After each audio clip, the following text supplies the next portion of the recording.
காஞ்சி காமாட்சி அம்மன் பக்தர்கள் திருப்பாத யாத்திரை சபை சார்பில் 46ஆம் ஆண்டு திருப்பாத யாத்திரை பால் அபிஷேக விழா 1000க்கும் மேற்பட்ட பக்தர்கள் பங்கேற்பு. ஸ்ரீ காஞ்சி காமாட்சி அம்மன் ஆலயத்தில் ஸ்ரீ காஞ்சி காமாட்சி அம்மன் பக்தர்கள் திருப்பாத யாத்திரை சபை சார்பில் 46வது ஆண்டு திருப்பாத யாத்திரை விமர்சையாக நடைபெற்றது.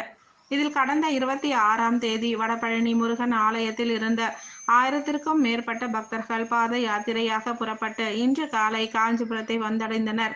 காஞ்சிபுரம் ஏனாத்தூரில் உள்ள துர்கை அம்மன் ஆலயத்தில் இருந்த அனைவரும் பால்குடம் எடுத்து முக்கிய வீதிகளில் வலம் வந்து அம்பாளுக்கு பால் அபிஷேகம் செய்து வழிபட்டனர்.